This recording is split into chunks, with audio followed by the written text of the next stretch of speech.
That doesn't work.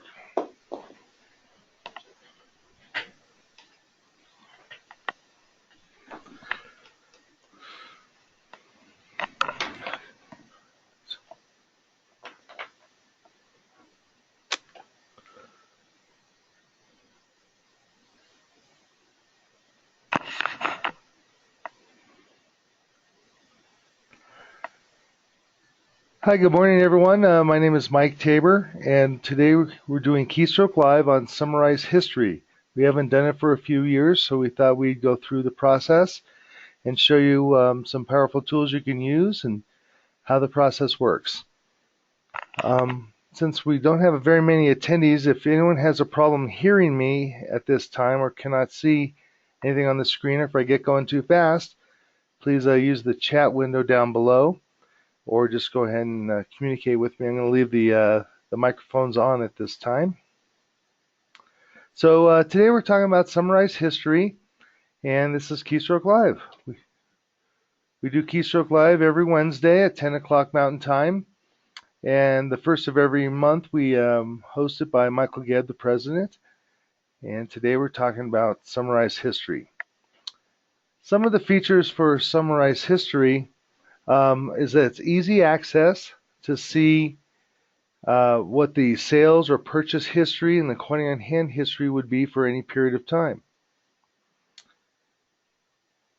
We also can view this information in what I call time buckets. There could be monthly, weekly, or daily buckets, and it can be run manually through the database manager, or you can run it automatically through using the summary.exe function.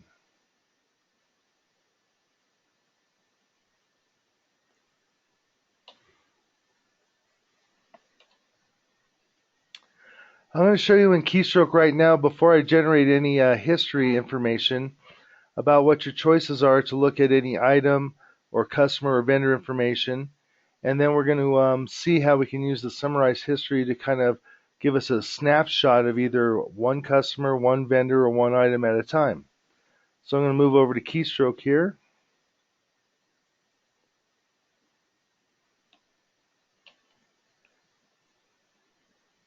I'm going to go ahead and log in. So basically, on a brand new sales transaction, we could always pull up, let's say, a list of customers and kind of go through and see what their amount dues are. We could pick one customer, and if you wanted to, do like a control page up of that customer. This is another option, is just to look at the show history of a customer. We'll see if we can see this refresh. This would show, okay, there's some different invoices. There's only one invoice for this customer. It's kind of hard to kind of disseminate this versus many other customers. And also, you don't see the line item information. So we have not yet run Summarize History, which I'll go ahead and do so. We'll do it manually this first time. So I'm going to go to Database Manager. And when I enter Database Manager, I'm going to go to the Special menu, and notice we have a Summarize History option. If I just come into Summarize History and I use the default settings, which is period all, first of all, I'll show you the choices, would be all, daily, weekly, or monthly. And I can choose to do this for just one database at a time. I can do all databases, which include inventory, customers, vendors, and clerks, or I can select them all. There's a few checkboxes we'll go over in a little bit here. If I do not change the start date or the end date, Keystroke will default to our standard settings. I'm going to go ahead and run this, and I'll show you what those standard settings are. When I click OK, you may not see this in the webinar, but it's going to shell out and run another copy of Keystroke. It's going to run it with this command here, and I'm using the tutor database. I'm not using any sound. The end date is there, but there is no start date. And it shows me the actual data switch in case you have multiple data directories. When I click OK here, you may not see anything happen on your end. Another copy of Keystroke has opened up. It is running some information. By the time I try to show you that window, it will be done here. It is done. And so it returns back to Keystroke.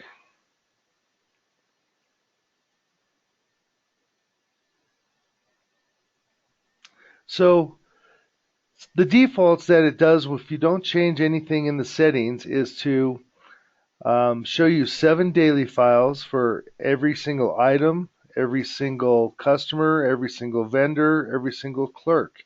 So it shows you what the sales were for 7 days, 5 weeks, and 12 months. So we'll go back to Keystroke and see what it showed us. So I'm going to go back to Sales Manager here. And right now, if I were to pull up that same customer number, I think I used 17, or maybe it was 18 before. Let's go ahead and just put in 18. If we clicked on the Show History, this button here, this was a different customer. I guess I used, this has 3 transactions on it here, and it shows their information.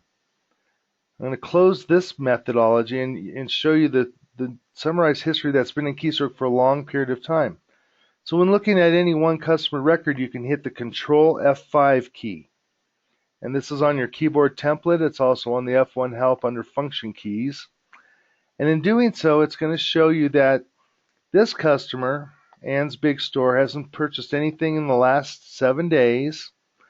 It did purchase something, 2 sales transactions on the 19th. This is in the last 5 weeks. And it shows you their kind of monthly buckets. Well, they had 2 transactions last month and 1 the month before. So this information, of course, I'm using our tutor data. It has limited information, but as you try this yourself, you're going to see that there's some power to this. Back on the previous screen in our slide presentation, I said if you do not pick a customer, let's go ahead and clear the sale. And right now, if I hit Control F5, this is a grand totals for all sales for all customers.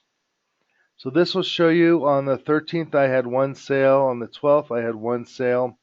Last week I had 2, which are the same 2 added up. The previous 4 5th weeks I had 9 and 4 sales and so forth. And then you can see the monthly buckets down at the bottom. I had 15 sales in the month that ends on February 28th, and I have 13 sales that end in January. The same thing applies for vendors. So I can go ahead now and let's go to Purchase Manager. And I'll pick first of all, I'll do a Control F5 right here to show the grand totals of all purchasing. And this again shows the daily buckets, the weekly buckets, and the monthly buckets. And you're going to find out in most businesses the daily information is kind of irrelevant unless you're really selling a lot of stuff every day and ordering every day in purchasing. You probably don't want to be seeing all the daily information for the last 7 days. You're going to find out, and I kind of recommend trying it to do like a monthly rotation for the last year, and it's easier to read. But let's go down to the bottom of this screen, and this shows us, let's go back a little bit. So we had last week we had 1 purchase, a couple weeks back, 4 weeks back we had 2 purchases, and then 5 weeks back we had 4 purchases. Then also this shows us in the monthly buckets. We use this in our SBS sales database to kind of show all the possibilities, what your real sales are. It's a calculated value, and you kind of get a good snapshot of what to do. A lot of times people will pick a customer. I'm going to pick customer number 2, vendor number 2. Let's see if I can have any auto order, Shift F8. So I might do some auto order information. And so I'm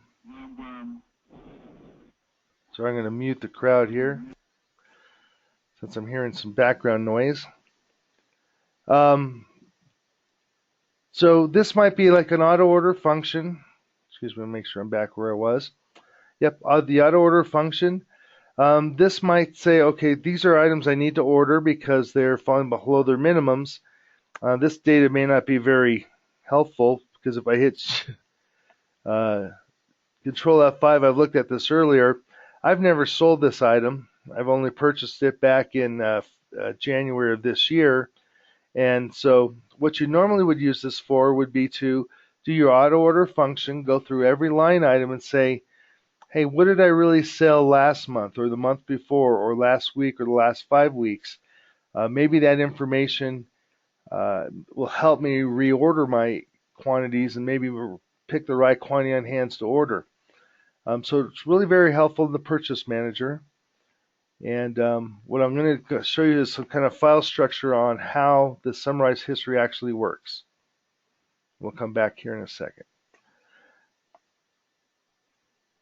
So while you're looking at this, we talked about you can pick in a specific inventory item, a customer, a vendor to see exactly what the sales of that those inventory or customers or vendors are. You can do the grand totals by not selecting anything. So if another item would be if I'm on the list here, which is a non-inventory sale. I'm going to go back to Keystroke this time. Let's say I'm on a blank line item. So I'm on this blank line item. If I hit Control F5, it's going to show me the grand totals for all inventory items that were sold. It's going to show me the grand totals for, on the 13th, I sold 16 items. Doesn't tell me which one. The weekly information, you'll see I sold 82 items for $890 in sales. I purchased 263 items for $1706 in purchases. It shows me my total quantity on hand.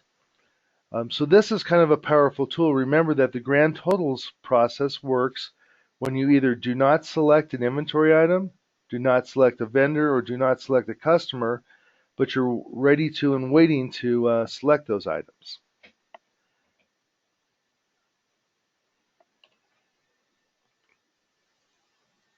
We're going to go back and I'm going to show you what not to do. Some summarized history notes. Do not run all periods for any date range that you put in. If I were to say I want to see everything for the last year and I do not change the period, I will have 365 daily files. It's very hard for us humans to look at one item that was sold for 365 days to see when it was sold, unless you're really looking for what was sold on Christmas Day last year, that one day only. The weekly would be better, but I'm going to go ahead and run it that way, and I'm going to show you what not to do. So I'm going to go back to Database Manager. Again, it's under the Special menu. And under the Special menu, we're going to select Summarize History. So if I were to just come in here with the defaults and not change anything, you'll get the defaults: 7 days, 5 weeks, and 12 months. But if I were to choose to put in, I want to go back 1 year, so I want it to be from, let's say, 3/1/16 through 3/15, today's date. If I were to run this, I'm going to see if I can switch screens. This might be a trick. You're going to see it's going to crank through a lot more data. Here's, by the way, the command it's going to run. And by the way, this command you can actually put in a batch file if you wanted to do it one way or the other. And we'll see if I can shell out to this process. You may not see this happening in the time it's going to take. It's going to go through every transaction, every line item, every vendor, every clerk for every day of the last 1 year period. So it's creating files, at least 365 plus 12 weekly files plus 52 weekly files plus 12 monthly files for every inventory item and so forth. And while it's running, I'm going to go ahead and get ahead of this. I'm going to open up my computer in the background. I'm going to show you where we're running this from. And it's still running, as you can see. So people by accident come in and run these calculations and put it back a day, and they don't really know that they're setting it up for a lot of data being created. So it's going through, like I said, a lot of different files for every single line item in my database. So if you had 60,000 line items to find out the sales for 365 days, you're going to see there's going to be a lot of files created. Back in the day, it used to fill up a lot of hard drive space, but just now it just takes a lot longer and it slows a lot of things down. To get ahead of myself, I'm going to go ahead and show you. I'm in my local hard drive. We run Keystroke from a KS8 folder, and I'm in the tutor data. This is where my data resides. I think pretty soon you'll see a new folder coming up here. There it is. So this is my data directory. It's called KS8 Tutor, and it's actually creating files in the summary folder. So as I open this folder up, you might see at the bottom left, it's at 13,000, 14,000 files, and it's continuing on and on and on. And it's just talk about the naming conventions. This file right here called CD160301 is all the customer daily information for all customers on the date of 3/1 of 2016. If we get down, by the way, it just finished in the background. If we get down to the I's, we have the ID, which is inventory daily file for 6/1 of 13. And if I get through all of these files, 365 of them, then I start looking at things. Here's a file name here, which is an inventory weekly file for the week ending on 3/6. So in this process, I have created, let's see what I created here. Again, I only have a few. I was going to try to see what the properties were. So I created about 10 megabytes of files. Sometimes this can be very huge. It could be in the neighborhood of gigabytes. And it's 1,780 files. So we talked about the things to do and the things not to do. Don't come in and run the default periods. We don't want to run all periods for all databases if you change the date range. That's kind of the whole idea. If you change the date range, you want to be very specific on what you want to do. And we also talk about at the bottom of this page here, I talk about you can delete the files manually. These are really not data files. They're generated files. They are created by Keystroke. They can always be recreated. So you, without any harm, but you should always be careful when you delete files, you can go into that folder and delete all the files. But before I do that, let's go back to, let's say, Sales Manager in Keystroke. And back here in Sales Manager, I'm going to pull up that customer number 18, and remember we were able to see what their sales were. If I hit Control F5, you're going to find out this information is not very helpful. This shows you every day what this customer purchased, and you can say, oh, they bought something on 2/19 and 2/17, but it's very hard to see what happens as you page through a whole year of daily files before you ever even get to the weekly files. Now we're on the weekly files, and this is kind of a summary of that, but now we have 52 weeks to page through. And then we get our monthly files, and these are the same 12 files we saw before. So if the mistake was ever made to put in a date range, it's easy to clean up and do again. So what I'll do here is I will show us back to the tutor data folder. So I can come in here and into my Keystroke data folder. In this case, it's called tutor. Open up the summary folder. This is where 1,785 files are. And I can just go ahead and select them all and delete them and throw them in the recycle bin. Again, being very careful that I'm in the summary folder, not in your data folder. Make a backup if you think there might be an error made, and if you don't know if you have a backup, make sure you make one. And now if I come back to Keystroke and I use that same summary function, you won't even see anything happen. I'm hitting Control F5 and nothing's coming up. It's just flashing at me. You probably don't even see the flash. So here's what we kind of recommend.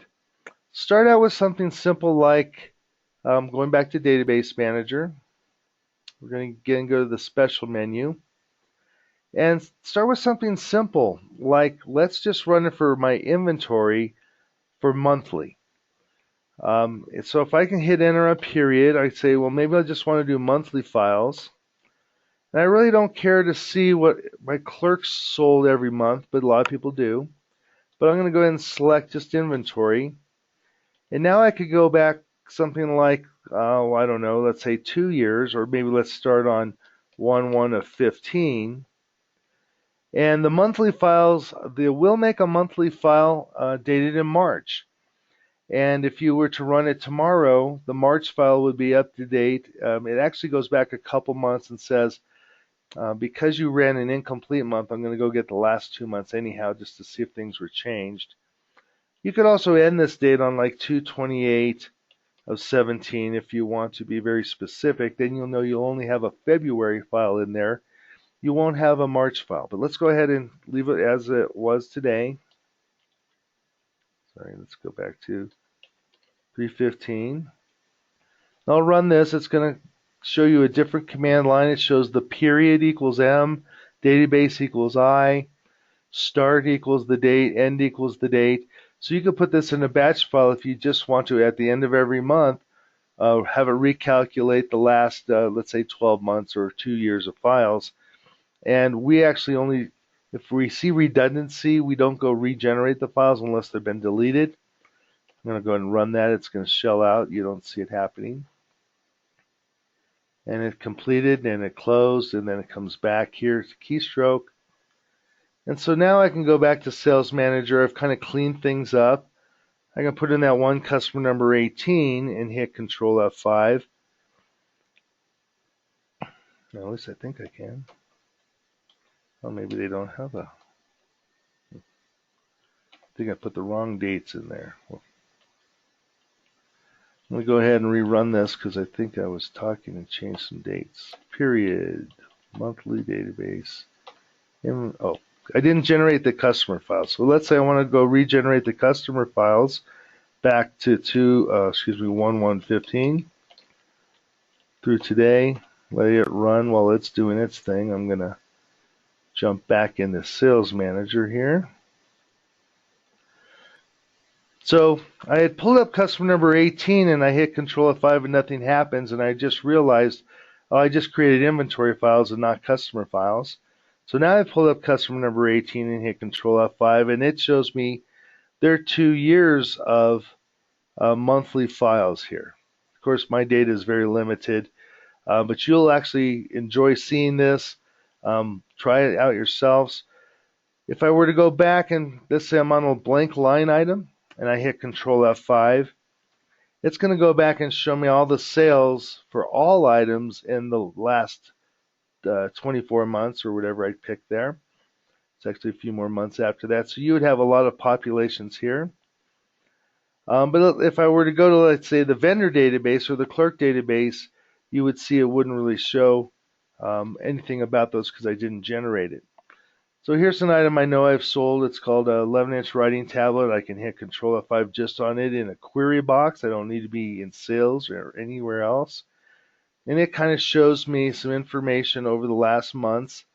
Back then I started with a quantity on hand of 12 and actually sold 10 and purchased 10. That's why the quantity on hand remained at 12. But a lot of times you'll see it's kind of a way to track where your quantity on hand's, if there's a problem with one item or not. Maybe I'll pick another item here. I think we got some, let's see, some box of staples. Maybe I sold that. Here's a different idea where in January I actually purchased 12 and my quantity on hand was 12. I didn't sell any. Let's see if I can find something a little more interesting. I guess I'm finding items that I really only purchased or sold. So play around with this because there's really no harm in your data by running the summary data files. Worst thing you can do, which we just went through, is generate a whole bunch of files. Takes a long time, eats up a lot of hard disk space, but you can always kind of go back and say, oh, wait, I should maybe not have done it that way.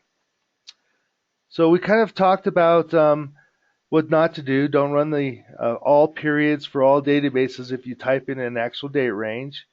We kind of prefer to just use the monthly to start out with. You might want to start doing weekly if you're doing, let's say, weekly purchasing. I know a lot of pet stores use this, and they sell a lot of dog and cat food, goes in and out the doors all the time, and they want to see what's selling, what's not selling. This is a great way to get a visual on that. And you can always delete the files in the summary folder that's below your data folder. In this example, my data folder was called tutor. Yours would normally be called data.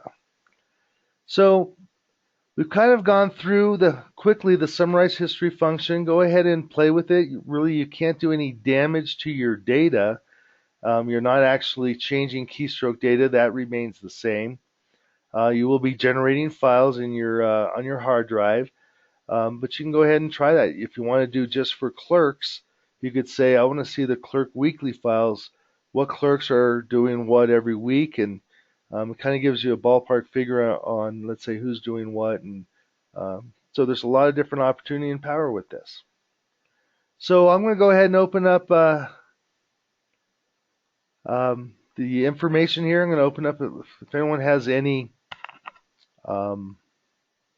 questions about the summarized history. We kind of went through it pretty quick, and there will be a slideshow on Keystroke Live on YouTube if you want to revisit this. Does anyone have any questions?